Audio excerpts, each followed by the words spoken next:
하나님, 이 시간 주 앞에 예배하러 모인 우리 성도들, 비록 온라인 예배로 각 처소에서 흩어져서 예배하지만 우리 성도들 그 상황이 핑계가 되지 않게 하시고 온전히 아버지 앞에 예배하며 온전히 기도하는 자들 되게 하나님 붙잡아 주셔서 오히려 위기가 나의 믿음이 더 굳건해지며 우리가 아까 찬양했던 것처럼 주 없이 살 수 없음을 더욱더 간절하게 고백되어지는 그런 믿음의 삶의 성숙이 있게 하여 주옵소서.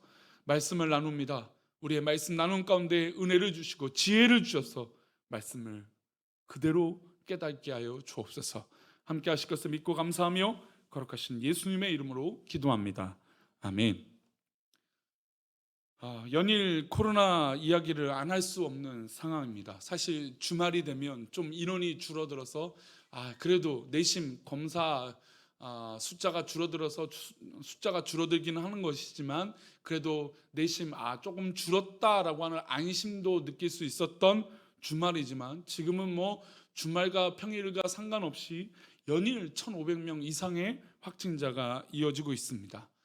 어떤 상황보다도 더 엄중하고 또 어떤 상황보다도 좀 위기인 것 같습니다. 우리가 잘 알다시피 이 코로나 바이러스가 변이를 계속 일으키는데 이 델타라고 하는 유형은 기존의 바이러스, 이 코로나 바이러스보다 1000배의 바이러스 양을 뿜을 수 있는, 그래서 뭐 소위 말해서 스치기만 해도 코로나에 걸릴 수 있다라고 하는 이런 우려가 계속해서 제기되고 있습니다.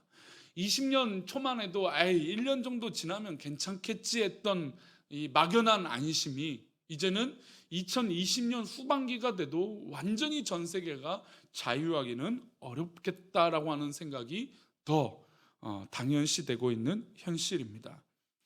특별히 최근에 저랑 가깝게 있는 교회 중에 한 교회가 새벽 예배 때 특별히 확진자가 늘어났어요. 저희는 연락하신 분이 많아서 또 공간도 협소해서 주일 예배를 제외하고 모든 것을 비대면으로 지금 하고 있는데 그 교회는 이제 정부의 지침에 따라서 이렇게 새벽 예배를 이제 현장으로 드리고 몇 예배를 현장으로 예배 드렸는데 하필이면 새벽 예배 때 확진자가 폭증을 해서 교회가 폐쇄를 당했습니다.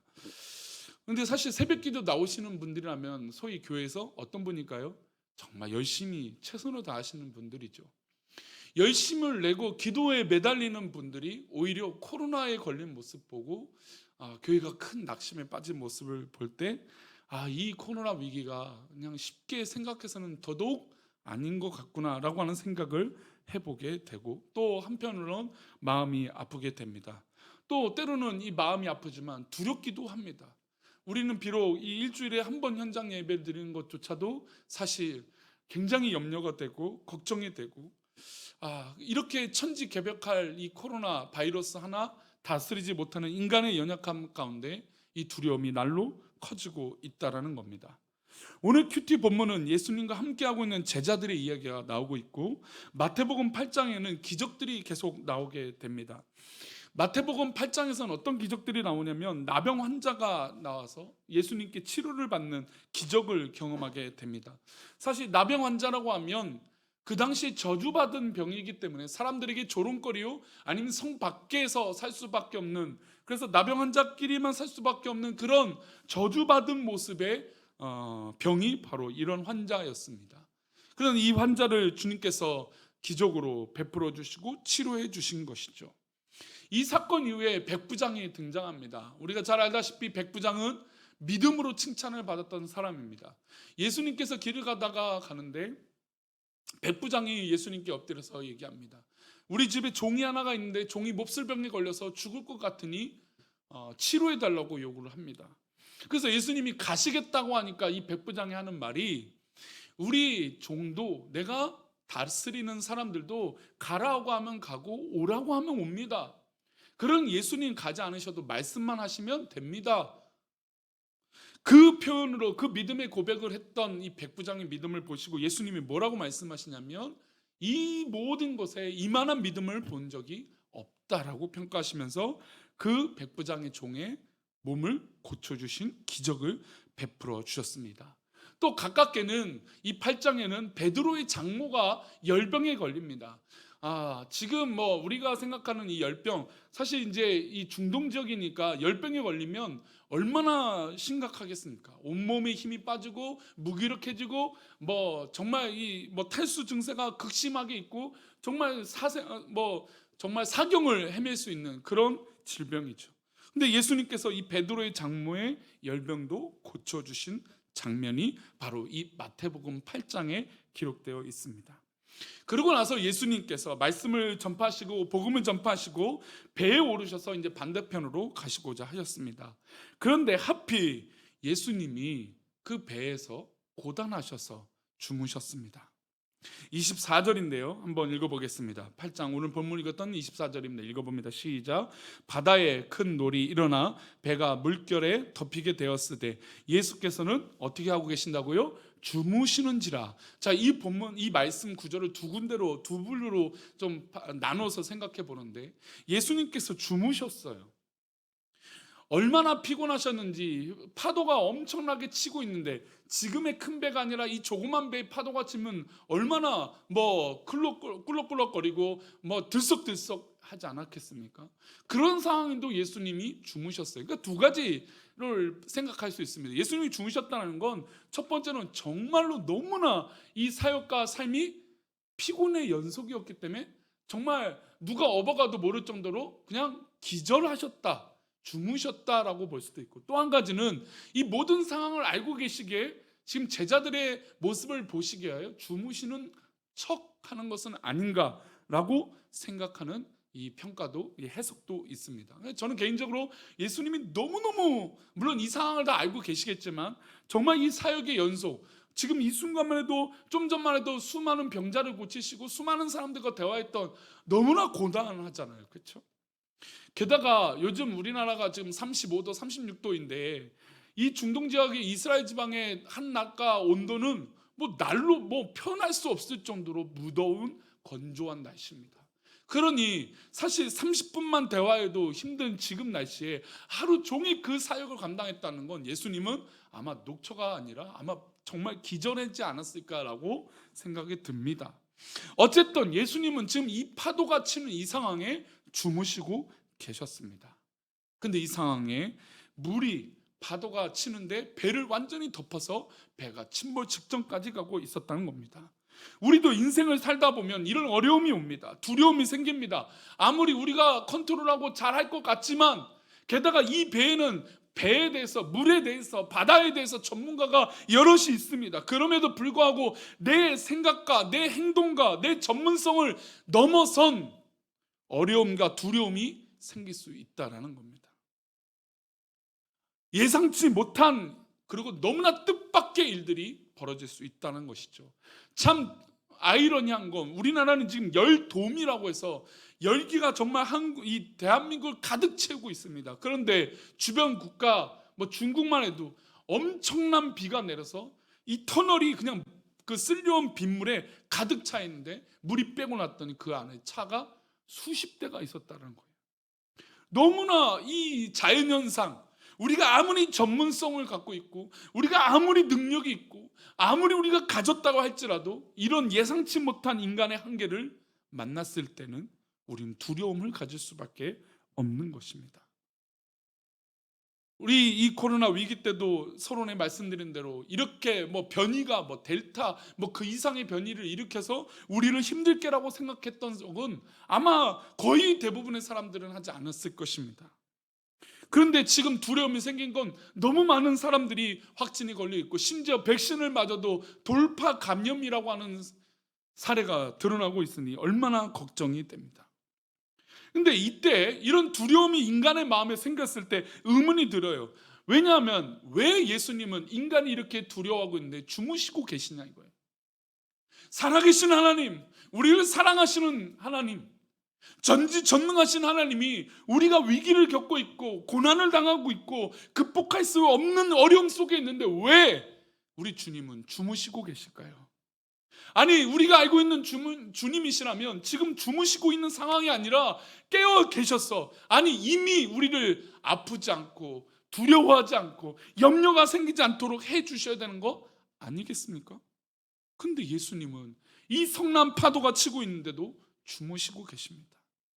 아니, 예수님 어떻게 주무실 수 있습니까? 내가 이렇게 어렵고 힘들어하고 있는데 왜 주무시고 계십니까? 라고 말할 수도 있을 것입니다. 어려움이 올 때, 이런 두려움이 생길 때, 인간의 한계를 넘어선 이런 염려가 왔을 때 우리가 선택할 수 있는 건 당연히 무엇입니까? 믿음의 사람들이 선택할 수 있는 건 누구를 찾는 것일까요? 예수님을 찾는 것입니다. 사랑하는 우리 교회 성도님들, 우리가 어려움이 오고 위기가 오면 당연히 누구를 찾습니까? 예수님을 찾습니다. 주님을 찾고 하나님을 찾습니다. 게다가 우리가 죽을 것 같으니 당연히 예수님을 찾는 것은 더더욱 당연한 것이고, 더욱 예수님께 매달려야 됩니다. 내 목숨을 걸고 예수님께 매달려야죠. 어찌 보면 믿음의 사람의 당연한 행동이 어려움이 오고 두려움이 오면 예수님을 찾고 기도하는 것은 당연할 것입니다. 그래서 제자들이 뭘 합니까? 주무시고 계시는 예수님께 살려달라고 구합니다. 마태복음 8장 26절입니다. 함께 읽겠습니다. 시작. 26절 말씀입니다. 시작. 예수께서 이르시되 어찌하여 무서워하느냐? 믿음이 작은 자들 하시고 곧 일어나서 바람과 바다를 꾸짖으시니 아주 잔잔하게 되거늘. 아니, 분명 죽을 것 같아서 예수님을 찾았는데, 아니 내가 지금 두려워서, 아니 이 배에 대해서 물에 대해서도 잘 아는 사람이 이렇게 많은데도 너무나 이것을 이겨낼 수 없게 예수님을 찾았는데, 예수님은 오히려 우리에게 질문하고 계시는 거예요. 왜 무서워하느냐? 아니 무서워서 무섭다고 말하는데 우리 주님은 나에게 왜 무서워하느냐라고 물으시는 것이에요. 그러니까 더 나아가 우리를 향해서 믿음이 작은 자들아 라고 지적하고 계신 것이죠. 아니 우리는 우리의 습관대로, 우리가 알고 있는 대로 죽을 것 같아서 무서워서 주님을 찾았는데 오히려 우리 주님은 우리를 훈계하시고 가르치고 계신 것이죠. 그러면 여기서 질문을 또 던질 수 있습니다. 그럼 우리의 행동이 잘못된 건가요? 우리가 위기가 왔을 때, 두려움 왔을 때 주님을 찾아서 기도하는 것이 잘못된 걸까요? 내가 죽을 것 같은 위기가 있어서 주님한테 구원을 베풀어 달라고 외치는데 그것이 잘못된 걸까요? 우리의 상식, 우리의 믿음의 기준은 그것은 지극히 당연한 행동입니다. 그런데 주님은 여기서 믿음이 작은 자들아 라고 말씀하고 있는 것입니다. 아무리 힘써보고 해결되지 않아서 주님을 찾았는데도 불구하고 우리를 향해서 믿음이 작은 자들아 라고 말씀하고 있는 것이고, 왜 무서워하고 있느냐라고 말씀하고 계십니다. 믿음이 없다라고 말씀하세요. 이런 질책 후에 주님은 바다를 어떻게 하셨습니까? 잠잠하게 만드셨습니다. 사람들은 놀랐습니다. 바다가 잔잔해졌습니다. 아니 내가 구박을 당하고 이런 지적을 받아도, 질책을 받아도 아니 일단 살아났으니 얼마나 감사해요. 27절입니다. 읽어보겠습니다. 시작. 그 사람들이 놀랍게 여겨 이르되 이가 어떤 사람이기에 바람과 바다도 순종하는가? 예수님이 도대체 어떤 능력자이길래 바다도 잠잠하게 만들 수 있는 분인가? 사람들이 다 놀랐습니다. 제자들이 놀랐습니다. 그렇습니다. 주님은 바다도 순종하게 하시는 분입니다. 우리가 잘 알잖아요. 아니 그러니 살려달라고 한 거 아니겠습니까? 시편 119편 91절은 예수님의 능력, 우리 주님의 능력, 주인의 능력을 이렇게 말씀하고 있습니다. 시편 119편 91절입니다. 함께 읽겠습니다. 시작. 천지가 주의 규례에 들대로 오늘까지 있음은 만물이 주의 종이에요. 만물이 주의 거예요. 바다든 산이든 이 바이러스든 다 주님의 것이에요. 그래서 주님 앞에 구원해달라고 얘기했는데 그게 왜 질책받은 행동일까요? 당연히 천지의 주관자이시고 바다도 순종하게 하신 주님의 능력을 믿기에 주님 우리를 살려주세요, 우리를 구원해주세요 라고 했는데, 우리 주님은 우리를 향하여 이 왜 두려워하고 있느냐, 너희 믿음이 작다라고 말씀하세요. 주님을 믿고 구했던 이들에게 믿음에 대해서 누가복음 8장 25절은 동일한 내용에 이렇게 말씀하세요. 누가복음 8장 25절입니다. 함께 읽겠습니다. 시작. 제자들에게 이르시되 너희 믿음이 어디 있느냐 하시니 그들이 두려워하고 놀랍게 여겨 서로 말하되 그가 누구에게 바람과 물을 명하며 순종하는가 하더라. 주님께서 이 누가복음, 지금 우리가 읽었던 마태복음 본문과 누가복음 본문에서 동일한 내용에 너희 믿음이 어디 있느냐, 믿음이 작은 자들아라고 지적하고 있습니다. 그러면 지금 이 두려운 사건, 파도가 치고 배가 침몰할 것 같은 이 상황에 우리 주님은 우리들에게 요구하고 계시는 건 무엇입니까? 두려움일까요? 매달려서 간구하는 걸까요? 아닙니다. 우리는 이미 믿음의 사람들이기 때문에 이제 우리가 하나님 앞에 보여드릴 건 믿음이에요. 즉 믿음의 행동이라는 것이죠. 주님은 지금 그것을 말씀하시는 것입니다. 나에게 기도하는 것이 잘못됐고 내가 어려울 때 주님을 찾는 게 잘못됐다라고 말씀하시는 것이 아니라, 믿음을 가진 성도가 지금 행동할 수 있는 그 힘은 바로 믿음으로 행동해야 된다는 것이죠. 그래서 이 상황 가운데 주님은 우리에게 질문하시는 것입니다. 이 코로나 4차 대유행 가운데 우리 주님은 우리에게 질문하고 계세요. 너의 믿음이 어디 있느냐? 우리 성도들 한번 대답해 보십시오. 이 목사도 한번 대답해 보고 싶습니다. 우리의 믿음은 과연 어디 있는가? 예수님은 이 상황을 두려움과 위기의 상황으로 보신 것이 아니라, 이제 예수님을 따랐던 이 제자들의 믿음의 모습이 얼마나 성숙하게 행동으로 드러나게 하고 있느냐, 그것을 보고 계시는 것이죠. 그래서 제자들에게 믿음이 있는지 없는지 물으신 것입니다. 믿음이 없다고 말씀하신 것이죠. 왜냐하면 마태복음 8장에 어떤 기적들이 있다고요? 나병 환자를 고치신 분이에요. 백부장의 하인을 말로도 고치신 분이에요. 그 당시에 유행했던 열병을 우리 주님께서 베드로의 장모도 고쳐주신 분이세요. 그러면서 마태복음 28장에서 백부장을 향해서 이만한 믿음을 본 적이 없다. 즉 이 상황 가운데 이 마태복음 8장의 주된 내용은 우리의 믿음이 과연 어디에 있느냐라고 하는 질문이라는 것이죠.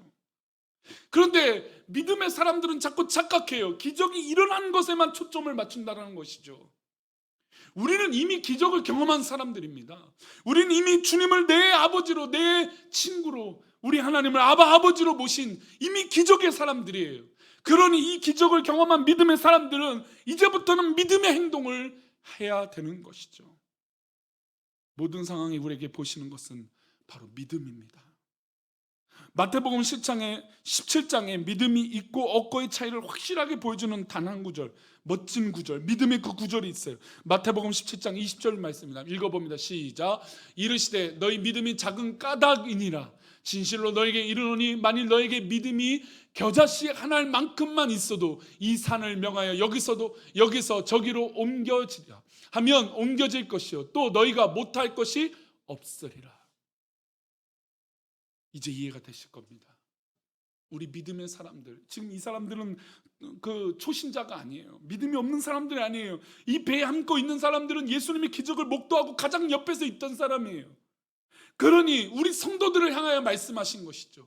우리를 향해서 믿음이 작은 까닭에 이런 어려움이 있다라는 것입니다. 그래서 진실로 너에게 이르노니 만일 무슨 믿음이요? 겨자씨 한 알만한 믿음만 있어도 이 산을 옮길 만한 능력이 누구 가운데 있습니까? 우리 가운데 있습니다. 나한테 바로 이 능력이 있는 것이에요. 바로 그 믿음이 나한테 있는 것입니다. 한번 따라할까요? 나에게 산을 옮길 만한 믿음이 있다. 아멘. 우리는 이미 겨자씨 한 알보다 더 큰 믿음이 있다라고 생각합니다. 아니면 정말로 겨자씨 한 알만큼 믿음도 없을지도 모르겠습니다. 적어도 우리가 신앙생활하는 분들이고 정말 적어도 기도하는 분들은 내가 겨자씨 한 알만큼 믿음이 없겠냐? 아마 그럴 것이에요. 그런데 우리 주님은 믿음의 사람들에게 그 겨자씨만한 믿음을 갖고 있으면 산을 옮겨라라고 하는 행동으로 그 권능을 드러내라고 말씀하시는 것이죠. 그렇습니다. 겨자씨만한 믿음이 우리에게 있다면 우리는 두려워하는 것이 아니라 이 상황에 믿음으로 접근하고 믿음으로 판단하고 믿음이 겨자씨만한 믿음만 있어도 이 상황을 이겨낼 수 있을 줄 믿습니다. 그래서 주님은 그것을 강조하고 계신 것이죠. 그래서 주님이 믿음이 어디 있느냐? 믿음이 작은 자들아 라고 물으신 것이죠. 사랑하는 우리 교회 성도님들, 우리는 지금 믿음이 필요합니다. 믿음이 있으면 권세가 있고 승리하게 될 줄 믿습니다. 성령이 임하면 우리가 무엇을 받습니까? 권능을 받는다고 하셨어요. 믿음이 있으면 능력이 있는 것입니다. 아니 믿음이 있는데 능력을 나타내지 않는다면 그 믿음은 과연 어디 있습니까? 우리 성도님들. 그래서 요한복음 17장에 보면 예수님이 순환의 역사, 십자가의 고난의 길 가운데 내가 이 십자가의 길을 가는데 제자들을 볼 때 늘 염려되고 안타까운 마음으로 성령을 약속하시면서 말씀들이 쭉 이어지다가 믿음의 자녀들에게 권능을 주신다라고 말씀하세요. 우리 요한복음 17장 2절 말씀입니다. 함께 읽겠습니다. 시작. 아버지께서 아들에게 주신 모든 사람에게 영생을 주게 하시려고 만민을 다스리는 권세를 아들에게 할렐루야. 우리는 만민을 다스리는 권세를 우리 주님의 능력으로 말미암아 가지고 있는 것이에요.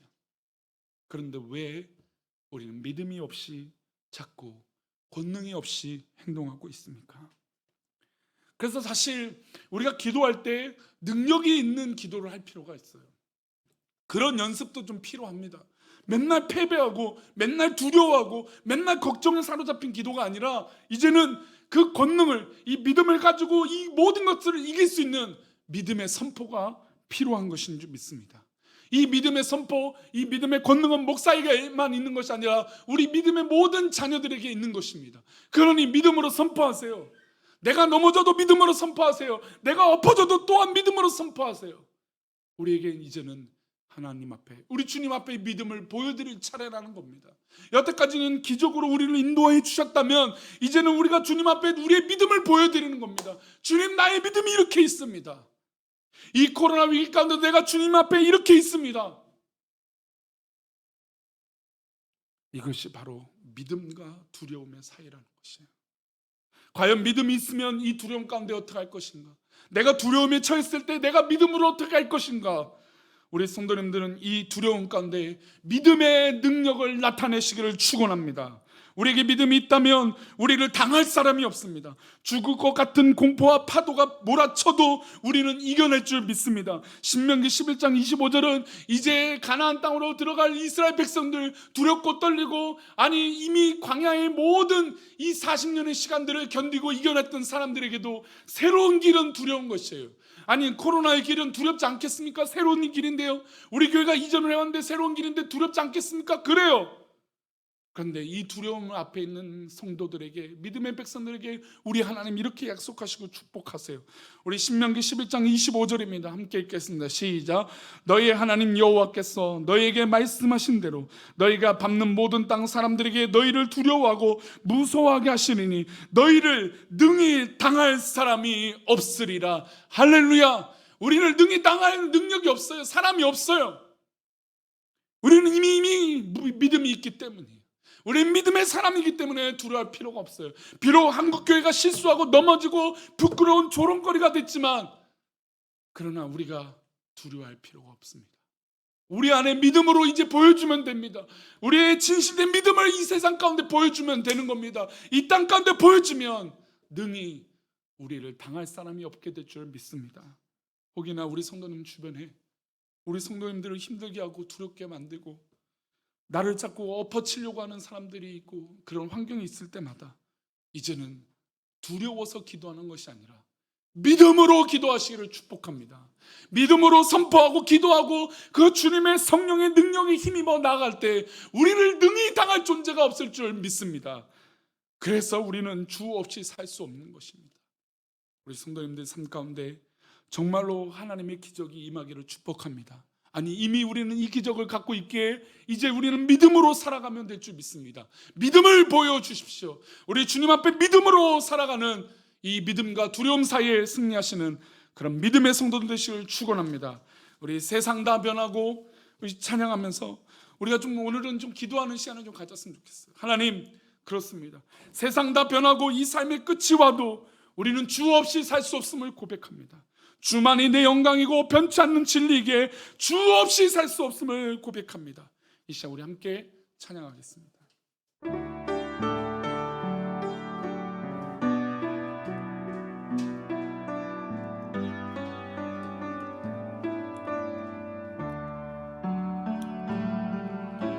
세상 다 변하고 삶의 끝이 와도 없이 살 수 없는 아멘.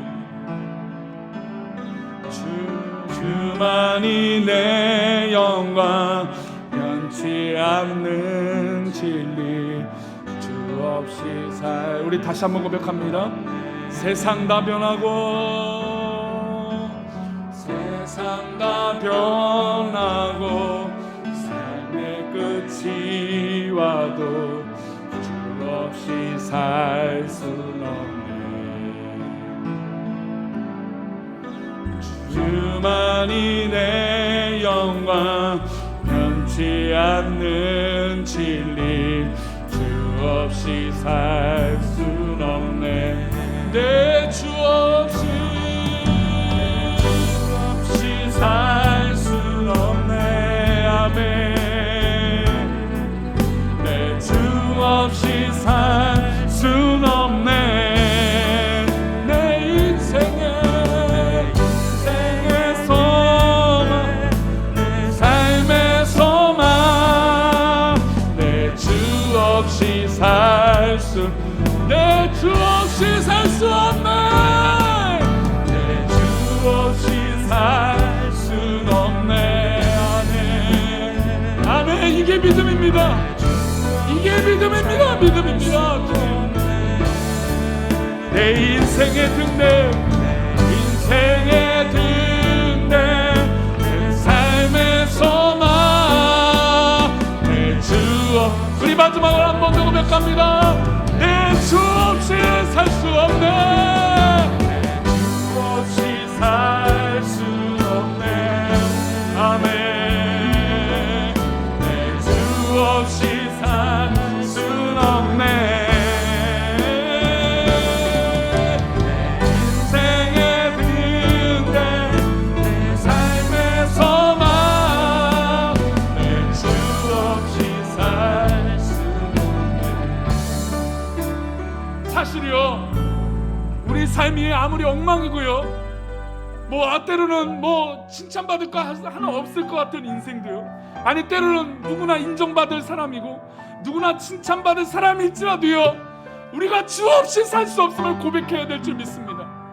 우리는 사람을 평가하는 것이 아니라 내가 주님 앞에 믿음이 있음을 보여드려야 되는 것인 줄 믿습니다. 그러니 성도님들이 함께 기도할 때 내가 처해 있는 상황 가운데 우리 주님이 살아계심을 보게 하여 주시옵소서. 또 내 삶이 믿음으로 살아가게 하여 주시옵소서.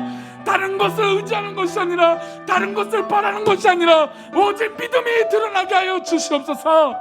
이 시간 다 같이 이 한 가지를 위하여 간절히 믿음으로 나아가며 기도합니다. 다 같이 기도합니다. 하나님 아버지, 우리를 긍휼히 여기시고 붙잡아 주옵소서. 주 없이 살 수 없음을 고백하게 하여, 주 없이 살아가는 은혜가 있게 하여, 주 없이, 주 없이, 주 없이, 주 없이, 주 없이 살아가게 하여. 아버지, 아버지, 아버지, 우리가 주 없이 살아가게 주님, 아버지, 우리에게 필요한 건 믿음입니다. 믿음입니다. 믿음입니다. 믿음입니다.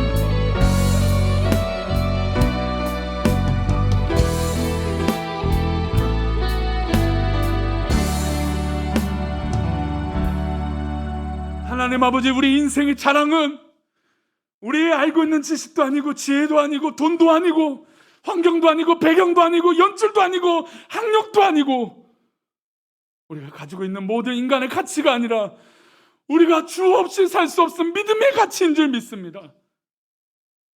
이 코로나 위기 때 우리 성도들 살아갈 때 하나님 정말 믿음으로 살아가게 하여 주시옵소서.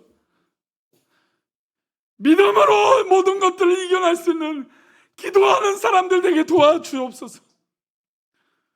우리가 언제까지 사람만 바라보고, 언제까지 환경만 바라보고, 언제까지 배경만 바라보고 우리가 믿음 생활하겠습니까? 하나님, 우리 인생이 주 없이 살 수 없음을 고백함으로 믿음으로 살아가는 이 코로나 위기를 그렇게 믿음으로 살아가는 성도들에게 도와주시옵소서. 우리 사랑하는 우리 교회가 그런 공동체가 되게 하시고, 앞으로 우리 교회가 이 세상에서 조롱받는 한국교회가 현실 가운데 믿음으로 이 상황들을 이겨내며 믿음으로 우리 인생을 살아가 하나님 앞에 그 목표와 목적들을 이루내는 멋진 꿈의 사람들에게 도와주시옵소서.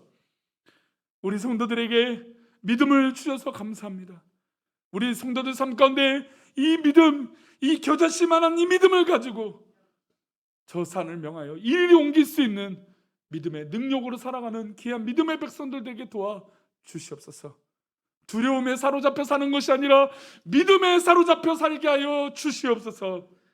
우리를 그렇게 인도하실 것을 믿사옵고 거룩하신 예수 그리스도 이름으로 기도 올려옵나이다. 아멘. 이제는 우리 주 예수 그리스도의 은혜와 아버지 하나님의 크신 사랑과 성령님의 감화감동 위로 교통하심이 사단이 인간의 올무로 우리를 넘어뜨리고 에워싸고 있을지라도 우리가 이제는 믿음으로 살아가며 믿음으로 간구하며 믿음으로 주님 앞에 나아가고자 하는 우리 귀한 성도들의 그 고백 위에, 우리 교회의 그 모든 미래 위에, 우리 성도들이 하고자 하는 모든 계획과 사업과 직장 위에, 학업과 그 모든 삶의 미래 위에, 이 코로나 4차 대유행을 극복하는 모든 상황들 위에 이제부터 영원까지 함께 계시기를 간절히 축원합나이다. 아멘.